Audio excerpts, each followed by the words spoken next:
masuk ke Google Chrome, kemudian kita ketikkan, masuk ke akun SIM PKB-nya, kemudian kita mencari akunnya, masukkan akun dan passwordnya, kemudian setelah itu baru kita masuk ke portal layanan program GTK Kemendikbud.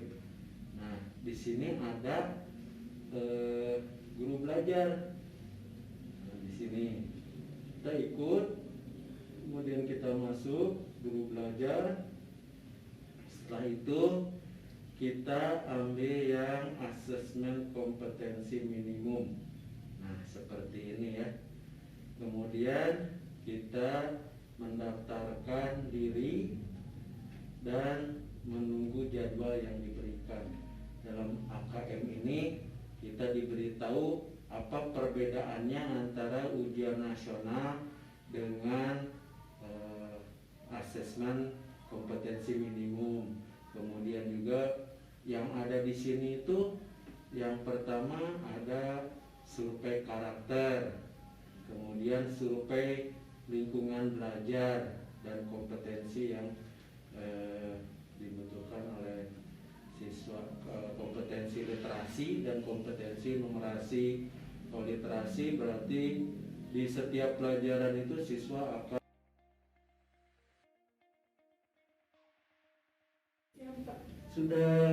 udah ikut kegiatan pelatihan AKM dari guru belajar? Belum. Oke. Ibu mau mempelajarinya? Oke, mungkin Ibu nanti akan bisa mencoba ya dan dapat sertifikat dari Kemendikbud juga. Nah, Ibu sudah masuk ke Google ya. Nah, dari Google silakan ketikkan SIM GPO. Nah, di sini SIM GPO. Nah, oke, kemudian cari yang portal paspor GTK saja yang itu. Oke. Nah, di sini kita sudah masuk ya ke akun Ibu, sehingga di sini ada guru belajar, ada SIM PKB, Prajabata, ada juga guru berbagi. Nah, kita ambil yang guru belajar. Masuk atau portal Pak? Masuk saja, masuk. Nah, di sini Ibu ada beberapa pelatihan. Ada masa pandemi COVID kita diajarkan pembelajaran jarak jauh. Seperti apa PJJ itu?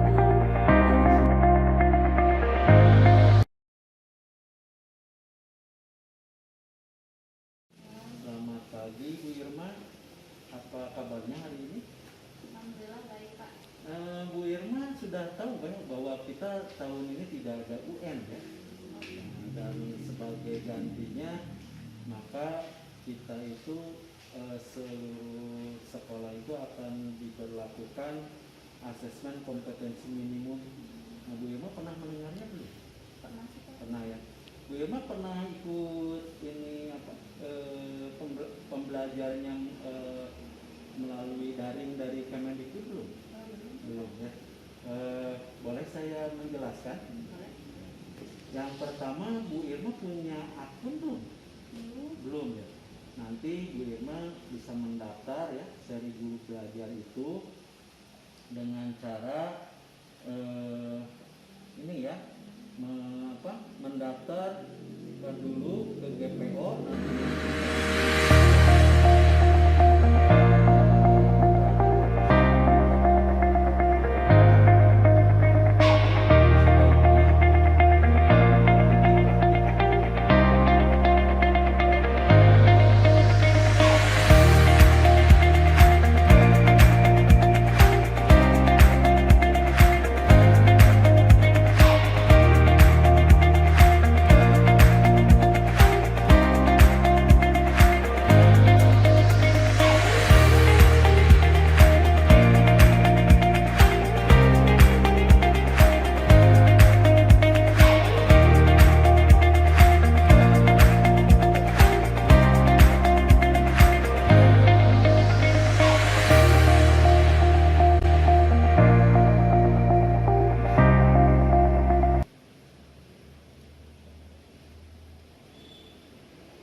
ada guru belajar.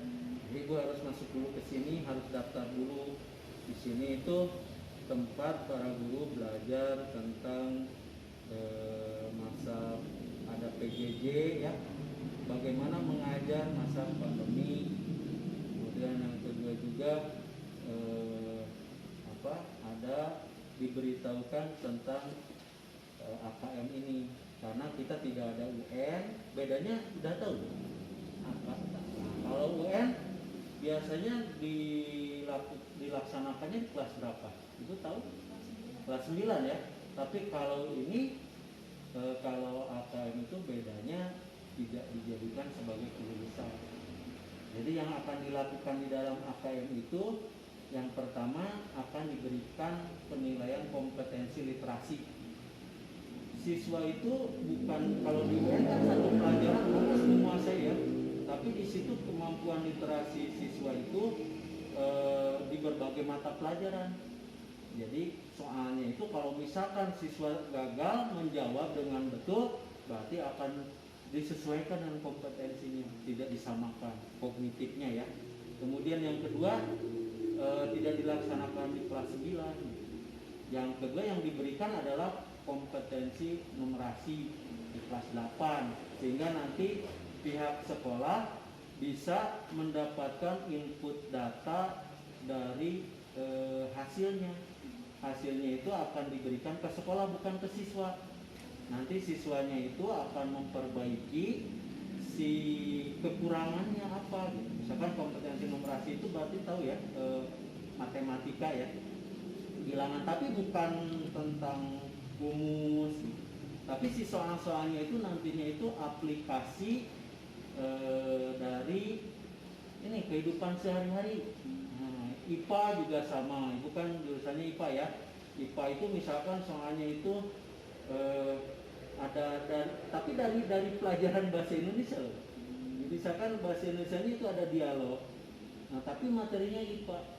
Misalkan bagaimana, kenapa sungai di kita itu ada limbahnya. Nah, seperti itu. Jadi sangat berbeda sekali dengan UN. Nah, ini kita sudah masuk ya Bu ya. Di sini ada asesmen kompetensi minimum. Kita tinggal minta di sini. Nah, kalau misalkan ya saya sudah mengikutinya sehingga tinggal pengimbasan saja. Di sini nanti kalau Ibu mendaftar, itu Ibu akan diberi jadwal dari kapan sampai kapan. Jadi santai kita melakukan itu, tidak dulu ini ya. Saya juga di sini hampir 4 hari ya diberikan itu AKM itu apa, kemudian apa perbedaannya dari UN, kemudian kenapa harus AKM. Nah, jadi di AKM itu yang dinilai itu 3 kompetensi literasi, kompetensi peserta didik, kemudian yang kedua survei karakter. Itu apakah sekolahnya itu sudah menerapkan pendidikan karakter Pancasila kepada siswanya atau belum. Nah, nanti akan ada feedback ke sekolah. Kemudian yang ketiga survei lingkungan belajar.